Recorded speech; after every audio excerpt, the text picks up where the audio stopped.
Latter-day Contemplation is a podcast hosted by two Latter-day Saints who have found great value in experiencing God through walking a path of contemplation. The views expressed herein are our own. Hello and welcome to Latter-day Contemplation. We are your hosts, Riley Risto And Christopher Hurtado. Latter-day Contemplation started as an exploration of contemplative practices from many traditions to enhance our discipleship of Jesus Christ. We are by no means experts in the topics we discuss, but what we have is an openness to questions, a hunger to discover truth wherever we can find it, and a desire to share in the transformative life of inner peace. We love that you've joined us, and we hope that you find value in this community. Welcome back, everyone. We are here again as non-experts to talk about another Beatitude. This time, blessed are the pure in heart. I'm Christopher Hurtado. I'm Riley Risto. And I feel like I had to make that statement again, even though it's part of our intro. I'm learning. And in fact, I've had some openings. I'm excited to share, Riley, some of the openings that I've had and how and because of those openings, felt unworthy. And it's interesting because I wrote that earlier, and in writing it to someone, someone close to me, and I actually sent you a message too. So 2 or 3 people close to me. I immediately got the response, I'm already always worthy. And that was a beautiful thing. And so with the caveat that I'm not an expert, and with the caveat that I feel unworthy, even if I am worthy, that I'm not epistemologically lined up with my metaphysical reality, I'd like to share some insights that I have into this idea. These are ideas that I've taught for years as a philosophy professor, teaching Islamic philosophy in particular, and that have really started to open up for me because, in the classroom, I treated them academically, and now as I go back and study some of these texts, and I'm digging and I'm looking for something that I can take and apply, that changes everything. And so this is the idea. I'll just give a brief overview and then we can go into it. So, blessed are the pure in heart, for they shall see God. This is the King James English. The idea that we are made in the image of God is something that we all agree on. And so the question is that image of God in us visible to us? Do we actually see ourselves for who and what we are? And that's exactly what I meant by, do we know ourselves epistemologically the way we really are metaphysically in the image of God? And the answer, for at least some of the ideas that I have, they come from some of the greatest thinkers in all of the history of humankind. One of them, al-Ghazali, is lesser known, and he gets some of his ideas from Plato, who's probably better known, and yet not really. Most of us know the name, but we're not really conversant with the ideas. And these men have contributed some really good insights. And then, of course, St. Thomas Aquinas, along the lines of al-Ghazali, because St. Thomas Aquinas actually takes ideas from al-Ghazali, just like al-Ghazali takes them from Plato. And this is why we call it the Great Conversation, because it starts with Plato, and then we say, I think it was Alfred North Whitehead that said, all of the history of philosophy is footnotes to Plato. But the idea, as al-Ghazali expresses it, is that we have to polish our heart so that it can properly reflect that image of God in which we are created. And so that work comes down to putting our souls in order, as Plato talked about it. And I'm going to talk about it in al-Ghazali's terms. We have an intellectual soul. We have, and he calls that the angel soul. We have an irascible soul, and irascibility is that coming to anger, right? That the possibility and potential of anger, which he calls the dog soul. And you can think of the angel soul, as he calls the rational soul, in the head, as where Plato put it, and the irascible soul in the chest. And then we have the concupiscent soul, or the desiring soul, in the stomach. And al-Ghazali has another book that he writes about breaking the 2 desires, and that's the 2 desires are the desires of the stomach and the desires of the sexual organs. So you can even think of that, even though Plato's locating it in the stomach, you can think of those 2 desires, the desires of the stomach and the desires of the sexual organs. We're talking about appetites.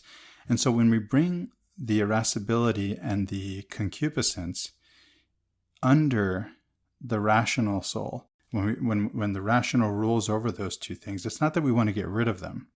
We need irascibility. We need desire. Without desire, we wouldn't get off the couch and go to work, or get out of bed and go to work. We wouldn't seek a mate and get married and have children. Without irascibility, we might stand by indifferent when a gang steals an old lady's purse. There would be no sense of injustice in us. But we have to keep these things in check. And so the idea in al-Ghazali is to have the angel soul rule over the dog soul and the pig soul. And this is what it means to polish that mirror. When we have that kind of order in our soul, we can more clearly reflect the reality, the metaphysical reality of the imago Dei, the image of God in us. And when we do this as individuals, we can take this now and bring it to a community level, because a community has to be ordered in the same way. And this is what Plato was writing about in his famous Republic. And so that's kind of an overview of the conversation. We probably need to go into it, step by step. What do you think, Riley? Those are great metaphors, and I think a great way to introduce this conversation on one of these Beatitudes that we've decided to speak on, which is, "Blessed are the pure in heart, for they shall see God." And I love this metaphor that you put forth, that al-Ghazali puts forth, about the mirror of the soul, or the mirror of the heart, which allows us to not only reflect God, right? But when we see into a mirror, what do we see? We see ourselves. And so we're seeing the potentiality of God within. And you can only do that when you polish the mirror. I love that metaphor. And so let's talk a little bit about the Beatitude, "Pure in heart shall see God," and how it relates to this idea that al-Ghazali puts forward. I mean, it's likely he knew of Christ, obviously, and I mean, you know more about the guy than I do.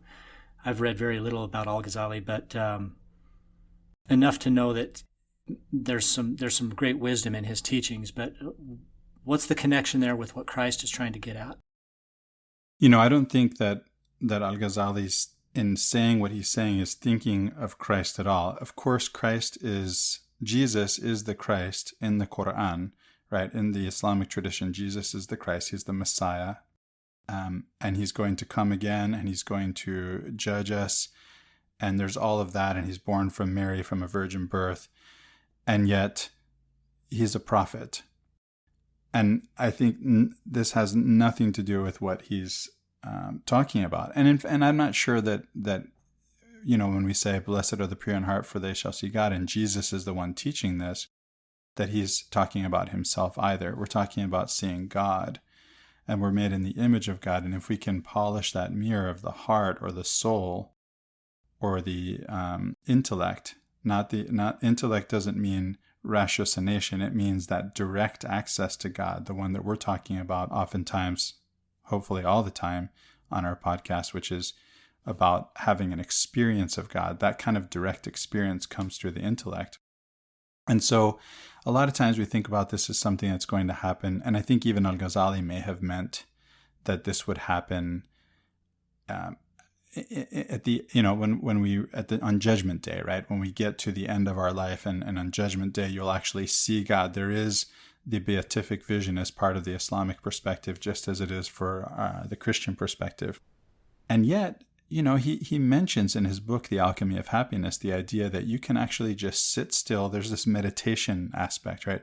If you just sit still and close your eyes and get rid of everything around you and just focus on what there is that's not what's around you, that you would actually start to get access to yourself. And he's saying you have to know yourself to know your God, because you're created in the image of God.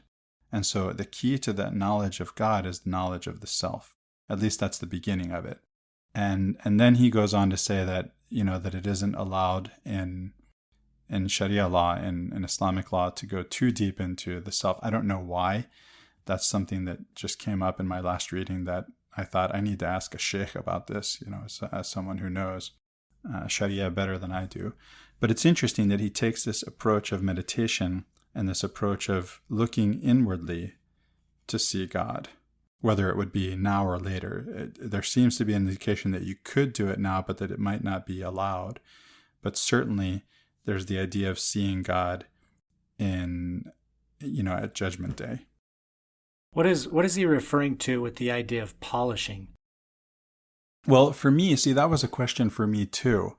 The image is clear, right? If you have a mirror, it can't really reflect well if it's cloudy. And so you have to polish the mirror. But what I came to understand as I studied, as I read more closely, I realized that what he's saying is, again, that the way that we actually perform this action of polishing the mirror is to bring our desires, and I think again of those two desires, the desires of the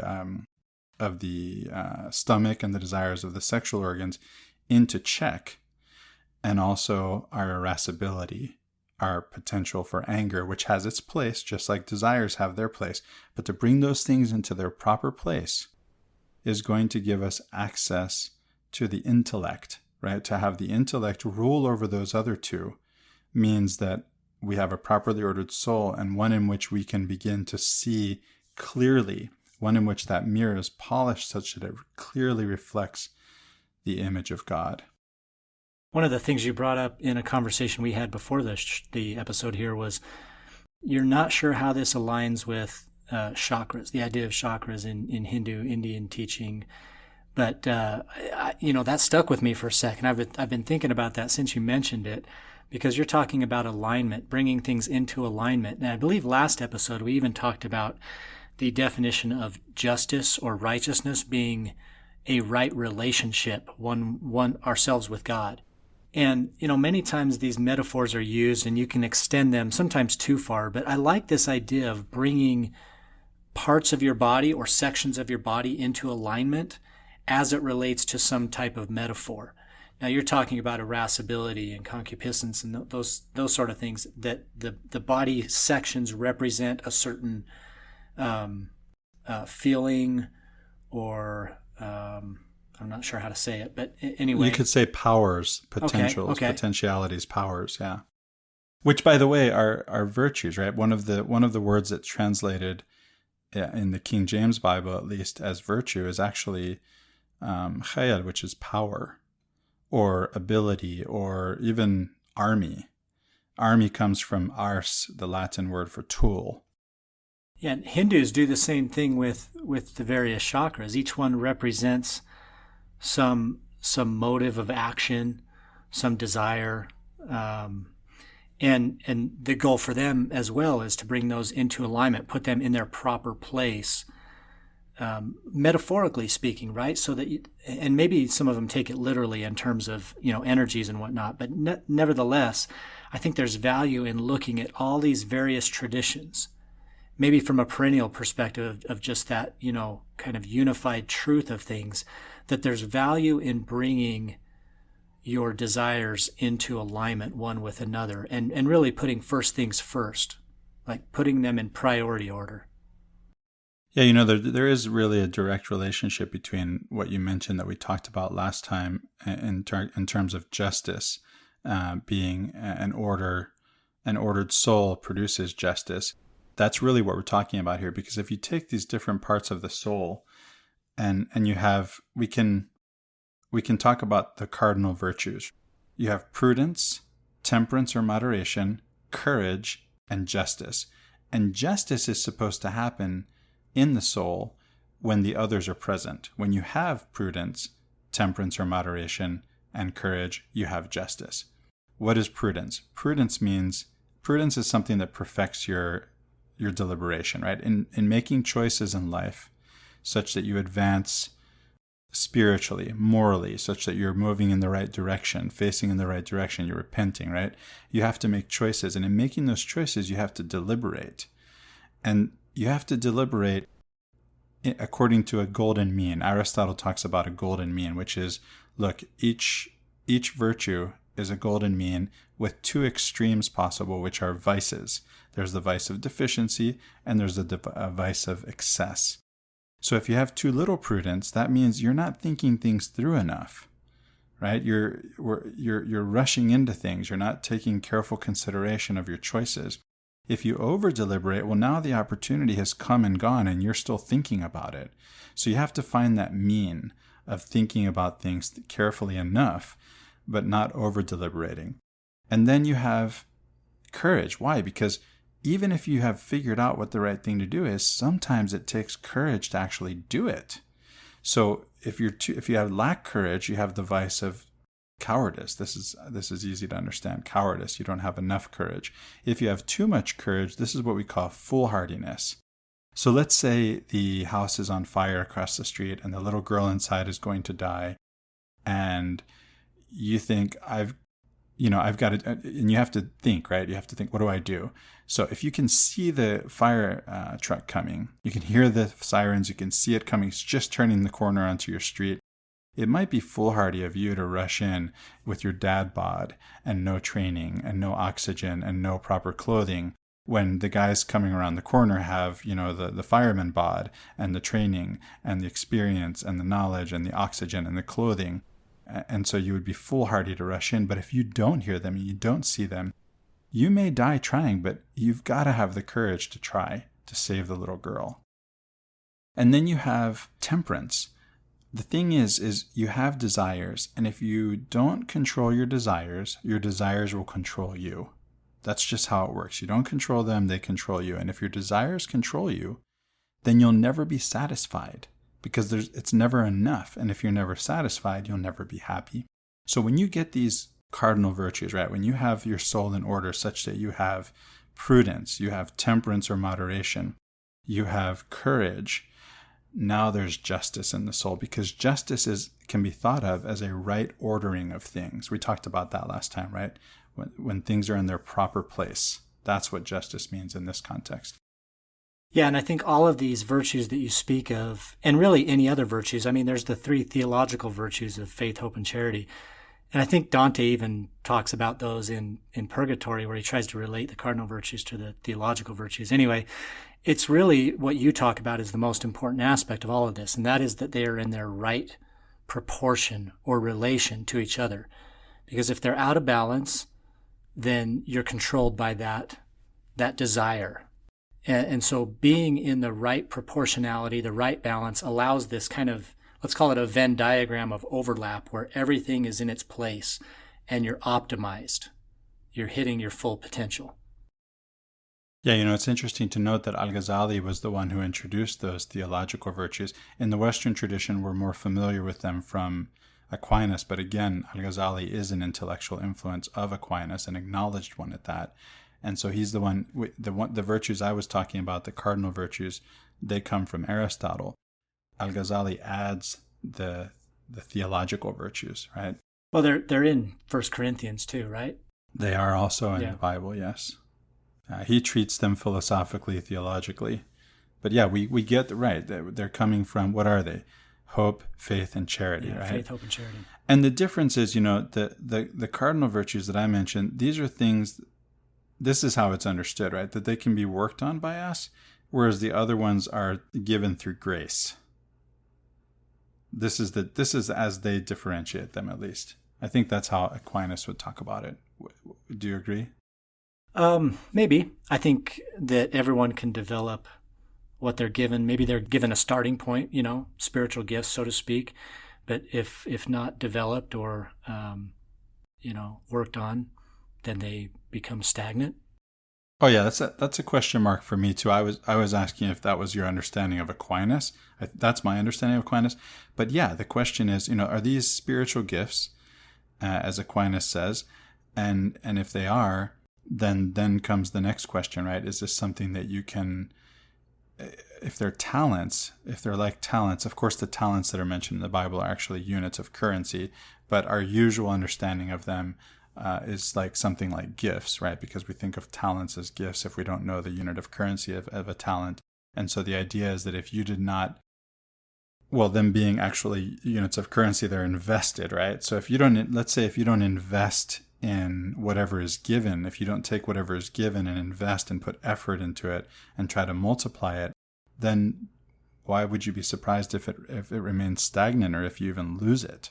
Yeah, so to kind of bring this full circle to the question of the work of polishing, Is that really trying to bring things into alignment with each other and have the proper proportion of these virtues? That's my understanding, Riley. And that's where I said at the beginning that I got excited about the possibility of applying these ideas that I've been teaching for years, again, taking this academic approach, and now I'm taking this devotional approach, this contemplative approach to the same writings, and looking for, because I've known all along that there's something to them that's applicable. And as a matter of fact, the whole idea of as Ryan Holiday puts it, the turtleneck wearing philosopher, with the, as I talk about him, in the ivory tower, completely disconnected from reality. I mean, people think philosophy is a waste of time. And in some sense, given the modern state of things, the current state of things, they're right. But this is not what philosophy was in antiquity, and it's not what it was in the Middle Ages, and it's not what it was for Aquinas and al-Ghazali. It's a way of life. It's answering these big questions, the same questions that we have about how to live our life, right? And, some people say, well, you can find all the answers in the Bible, but they're not all there. Well, and finding answers in the Bible versus being able to apply them and build upon them and, use them in your life, totally different, right? I mean, we can find answers anywhere. You can find answers, as we've talked about many times, by walking out into nature. But it's what you do with the answers.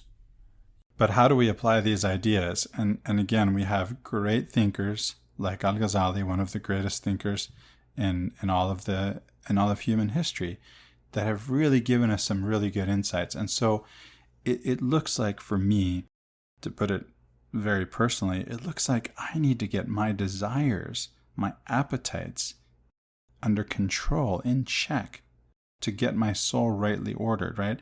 I need to get, and I think I've made some progress in terms of anger. So maybe these desires are the next level for me. And of course, I've got to continue to work on this. And it's interesting because, as I said, as I started to think about this, I felt like I'm not worthy, to even, why am I talking about this on a podcast? Okay, we have our intro that says we're not experts. I made another statement, another disclaimer. The reality is, if I'm turning toward God, if I'm noticing, right, and this is contemplation, is noticing, if I'm noticing that I'm lacking if I'm lacking order in my soul, if I'm lacking control over my desires, or over my concupiscence or my irascibility, then I'm turning and facing, I'm repenting. This is active, this is happening. I'm turning, I'm facing, and I have a broken heart and a contrite spirit, and God is going to be willing to work with me every single time I turn to Him. All I have to do is turn to Him, and He comes running to me. Just like in the story in the Bible of the prodigal son. Right? It is in the time of that story, for a patriarch to go running to a boy is just unheard of. It's undignified. And we think of God as so, and He is so far above us. And yet, if we just turn to Him, He comes running to us. And that just fills my soul with hope. And my faith is increased. And I feel like, yeah, I can do this, not alone. But given that I've been given this direction, given that I have these insights into how I can move forward, and given that God is willing to work with me, I can do all things through Christ which strengtheneth me. So there's this, what you might call a very unique understanding within our religion and culture of what pure in heart means. If the Mormon hears that phrase, pure in heart, they instantly go to Zion. And for Christ, maybe that's a little bit convoluted to go there, but basically what I'm thinking here is when Christ uttered these words, the pure in heart shall see God, I don't think He was thinking of Jackson County, Missouri. No, I don't think so either. So there's something else going on here, this connection between pure in heart and Zion that we're meant to learn from, and it has nothing to do with the geographic location. And so the very metaphor itself of pure in heart, obviously, they're taking an organ which has its function of pumping blood and everything, and that's fine. But in this kind of language, we've invested the heart with all kinds of emotions and desires and that sort of thing. And it's the purity of those desires, as we've talked about in these virtues, these cardinal virtues. It's the purity, the right relationship, the alignment of those virtues that allows one to have a pure heart.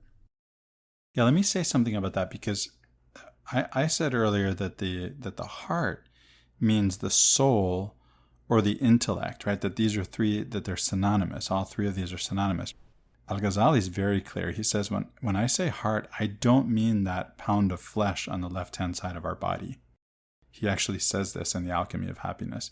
He's saying this is the soul, this is the essence of the human being. And he says it's a traveler. He says it's here on earth, it's a visitor, it's a stranger. The exact word that he uses is it's a stranger.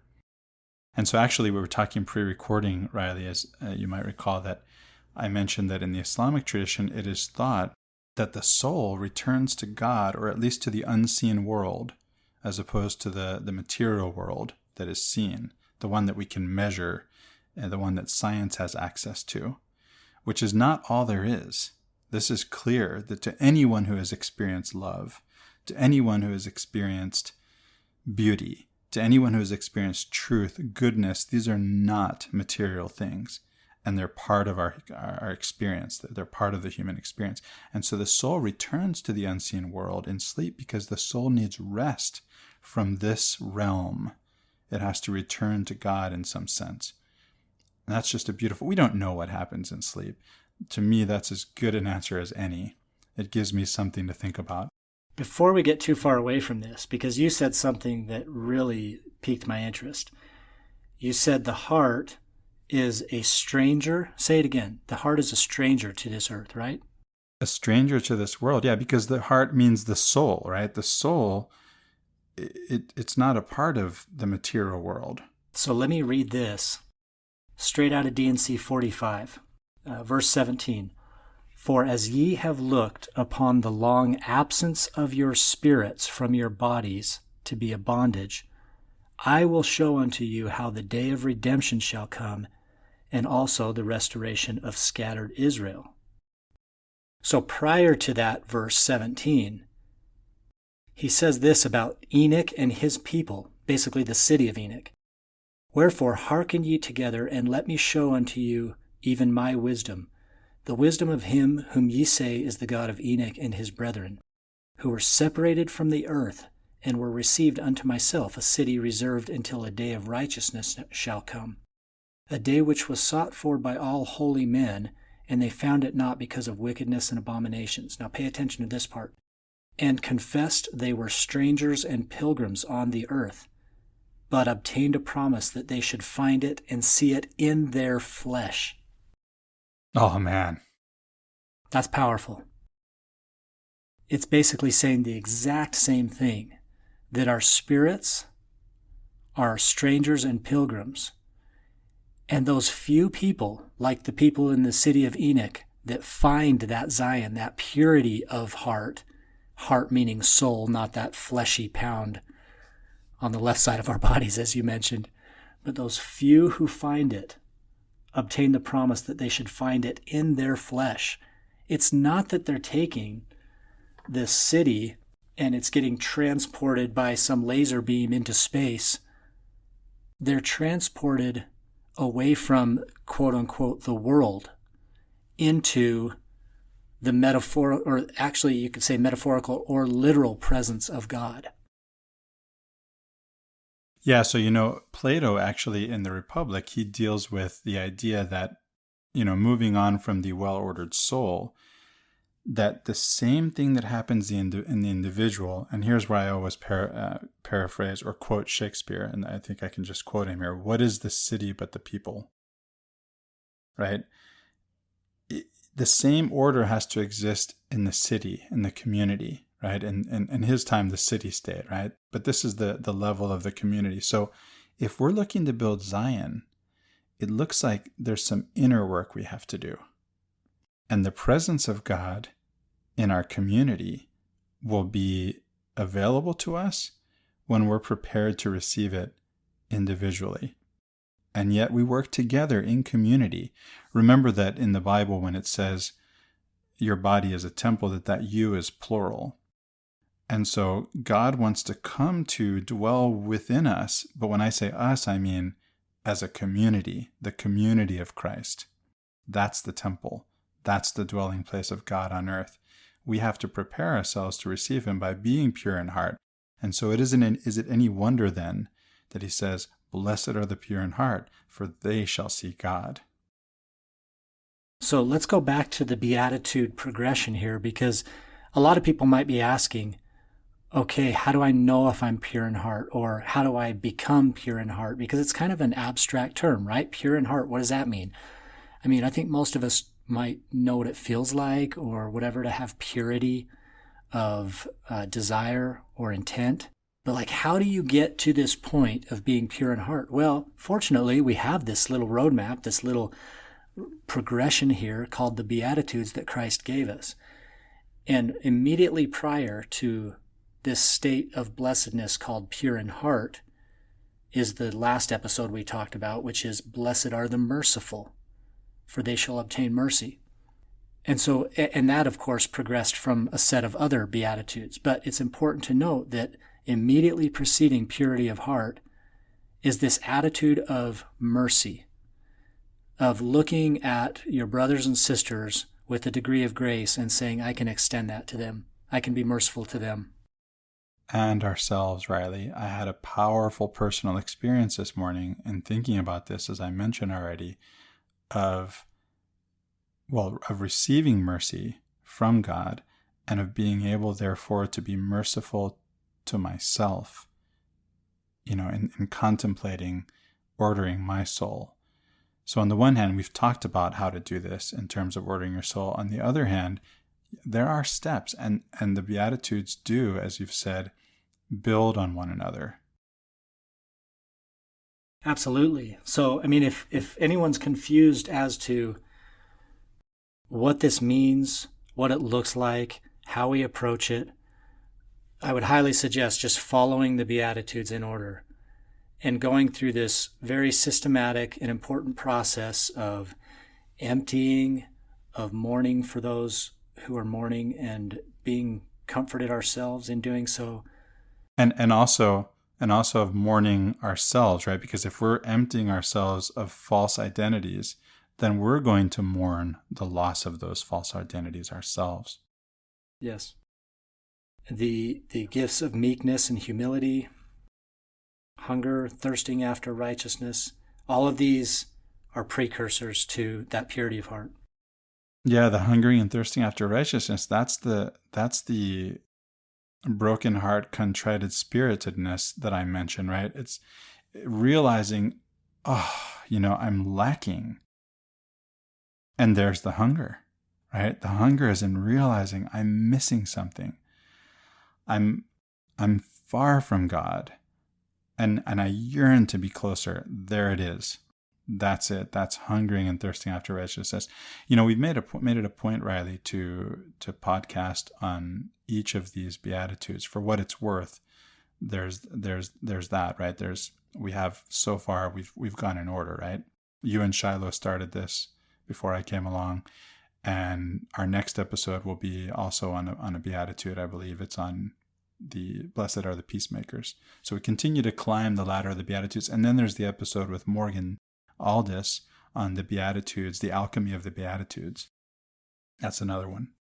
Yeah, good ones to go back and listen to if you're unfamiliar with this sort of dialogue you and I have had about the Beatitudes and their importance in our lives in helping us to structure ourselves a little bit, to be in right relationship.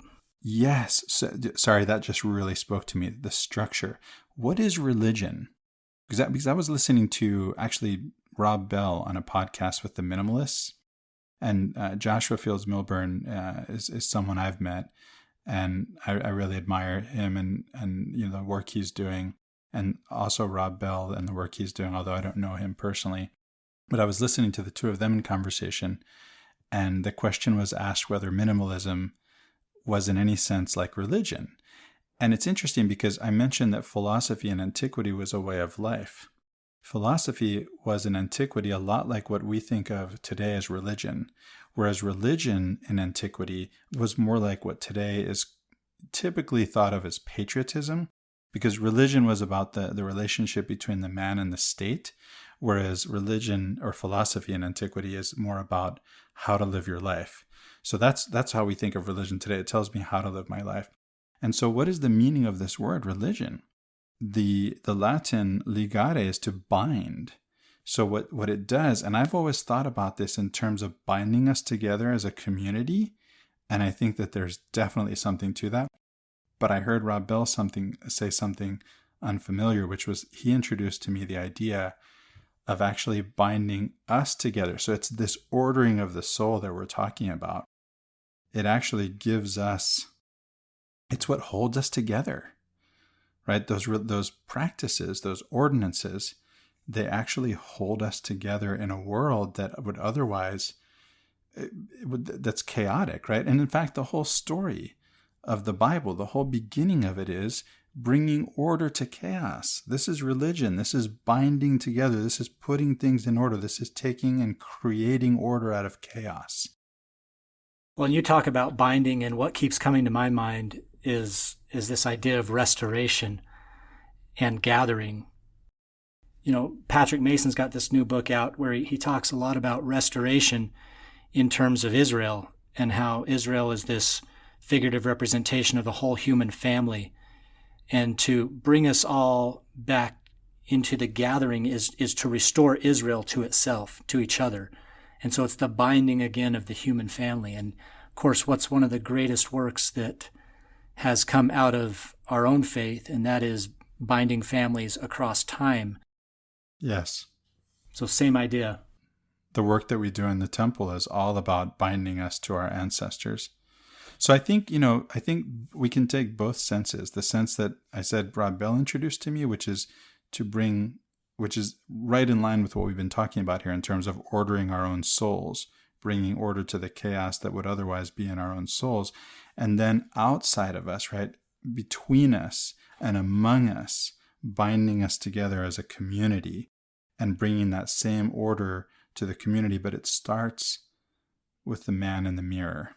Back to that, polishing that mirror, right?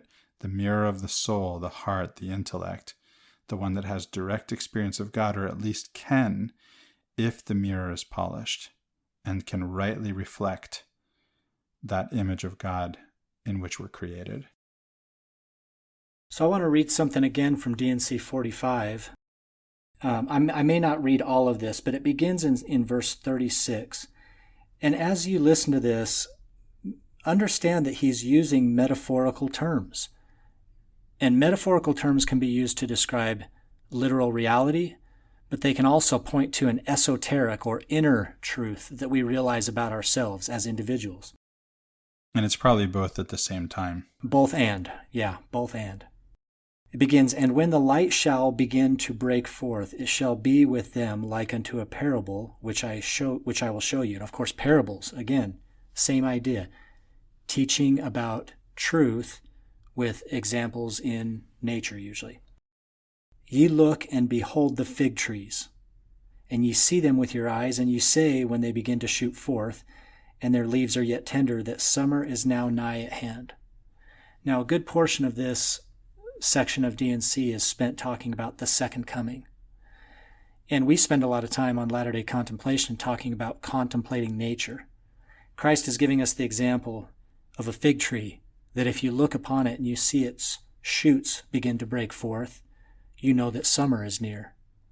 How might we look inward and recognize within ourselves these shoots of summer breaking forth?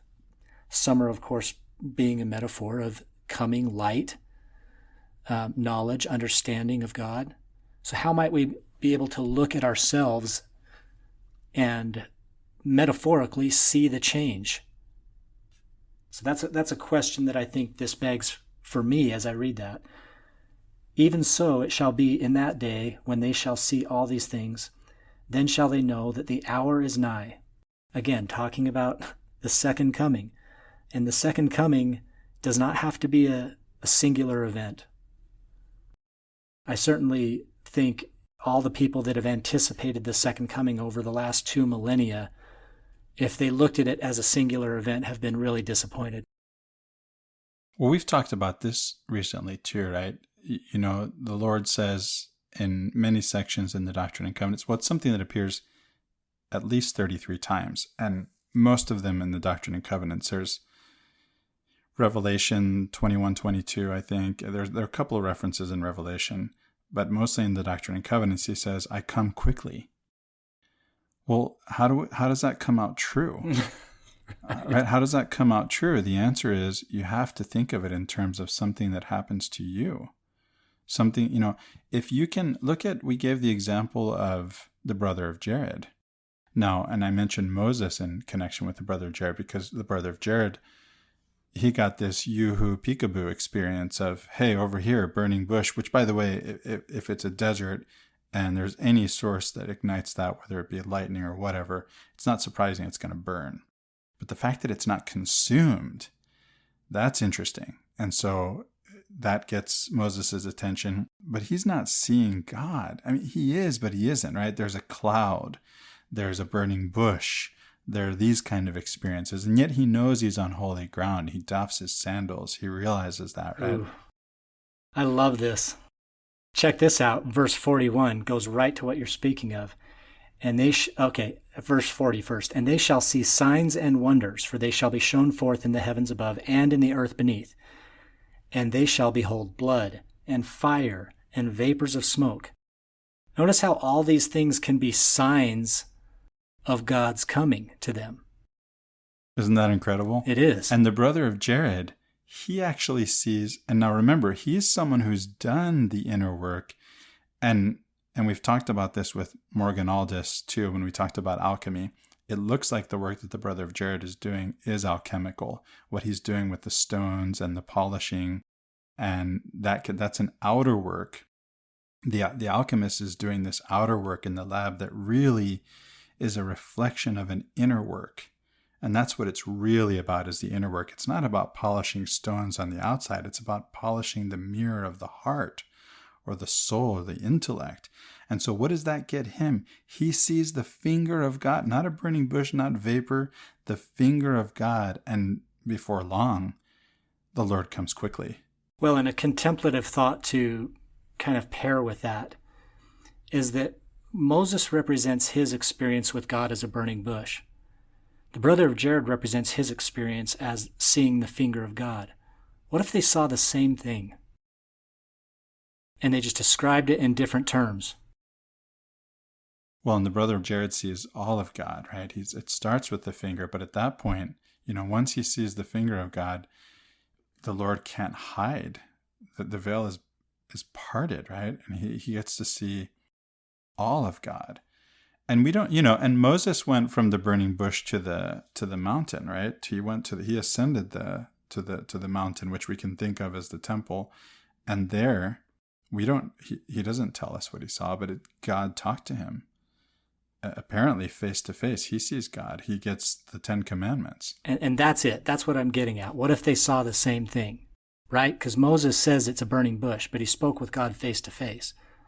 And the brother of Jared says he sees the finger and then the whole body of God. But what if what he's seeing is a burning bush that he interprets as God?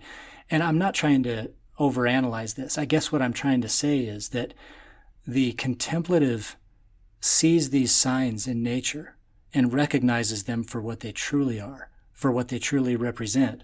So whether it's fire and blood and vapors of smoke, or the sun being darkened, the moon turning to blood, the stars falling from the heaven, these are all natural occurrences. And think about it.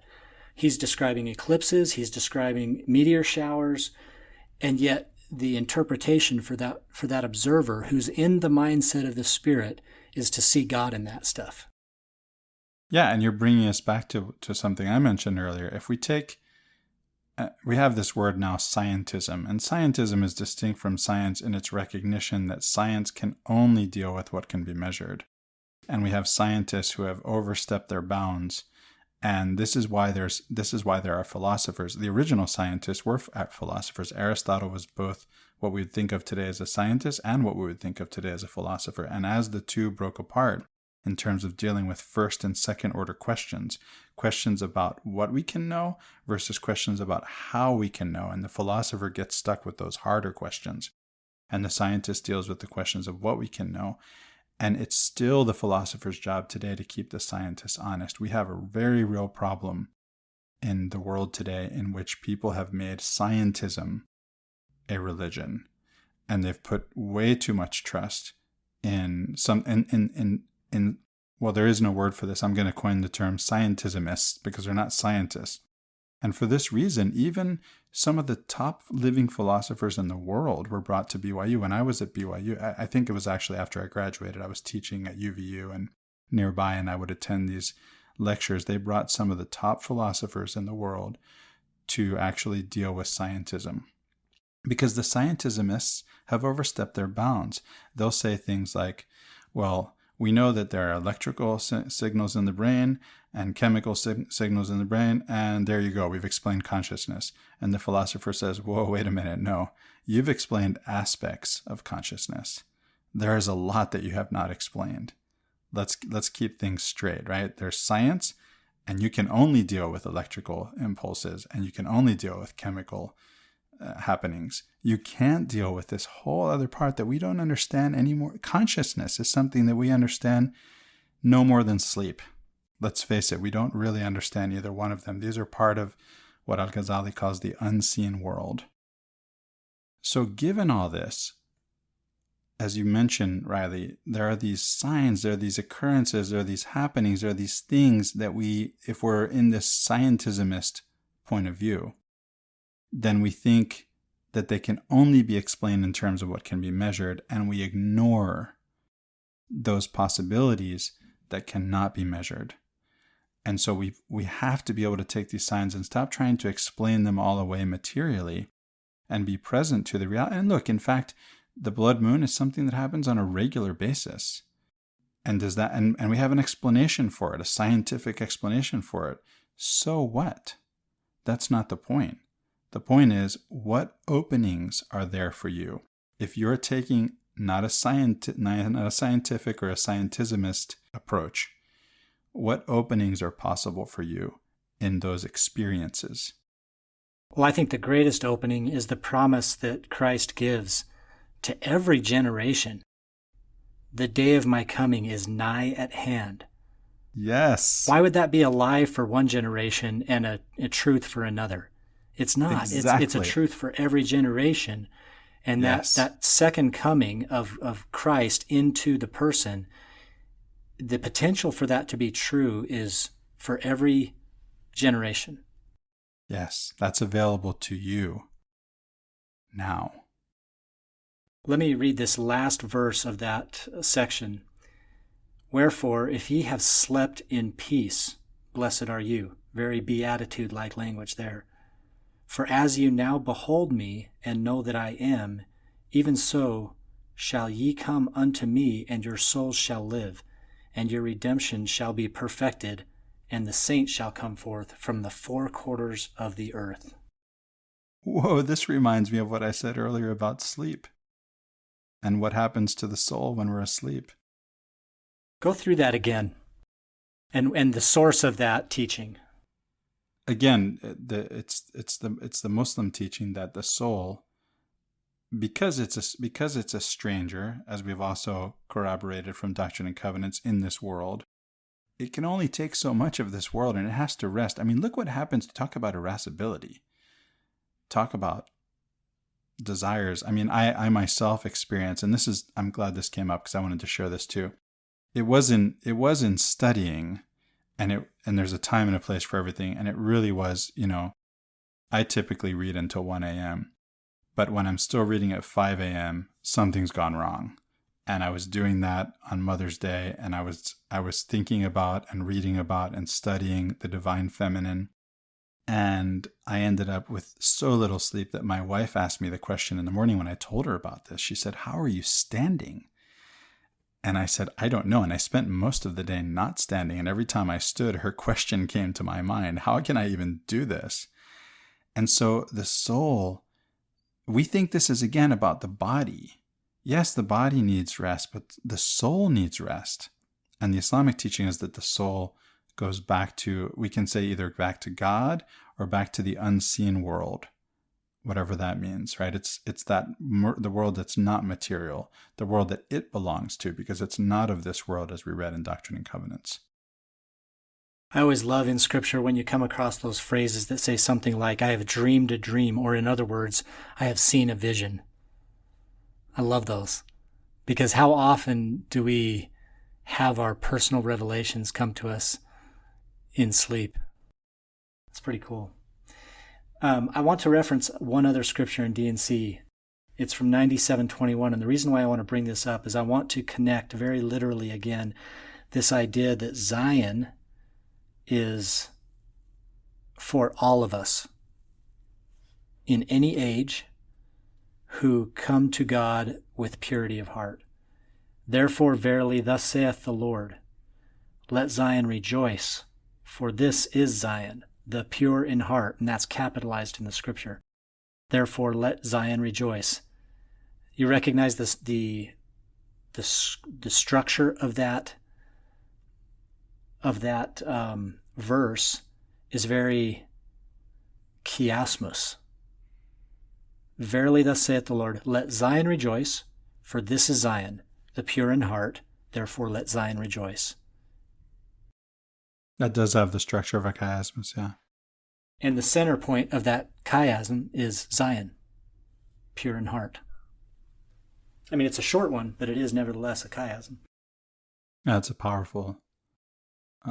That's a powerful vision or possibility. So to extend this even further down the road of philosophy, Zion is also called the New Jerusalem. And Jerusalem, of course, means city of peace. So there's an individual aspect of Zion, which is, my own purity of heart, finding my way to God by polishing that personal mirror and seeing God in myself. But there's also a community aspect of Zion, a city of peace. And I think this relates back to our earlier conversation about what the city, maybe in the classical sense, is. It's an extension of the individual, right? Yes, and it points us forward to the next beatitude, to blessed are the peacemakers. Yes, because it's all about relationships, right? You go from individual to how do we relate now to our neighbors? That's the next rung in the ladder. And the answer is the two greatest commandments. And by the way, as our friend Shiloh has pointed out, all of political philosophy, Shiloh and I have studied philosophy together. We were classmates in college studying philosophy at BYU. We have both taught philosophy, political philosophy, in different venues. And we've penetrated deeply into political philosophy, and he has said, and I agree with him, all of political philosophy, even the one that Americans hold most dear, begins where the first two commandments end. Yeah, where they break down. Where they break down, where we fail to keep those commandments. That's where all of political philosophy begins. It's all about force. Right. And we spoke about this in our last episode somewhat, that the very existence of the coercive state is a direct reflection of our failure to fill in those gaps, to fill the needs ourselves of our own free will. So I like how you took this from this beatitude we're focusing on, pure in heart, to that next rung with blessed are the peacemakers. And maybe this is a good lead-off point for our next episode, which we'll get into next week. And that is, blessed are the peacemakers, for they shall be called the children of God. And I love that, the blessing that goes along with peacemakers being known as the children of God, because that's how we know our neighbors when we are operating in that beatitudinal pattern of recognizing our brothers and sisters as children of God. That gives us the ability to make peace with them regardless of what their actions are, because we're seeing in them their true nature despite how they're acting. Yes. This is really exciting. I'm looking forward to next week. Well, Christopher, we're coming up on the end of this episode. Is there anything else you wanted to highlight or talk about? I don't think so. Well, let's leave a little bit of mystery for the next episode then, and call this one good. Well, with that, I'm Christopher Hurtado. And I'm Riley Risto. And this has been Latter-day Contemplation. Have a great week.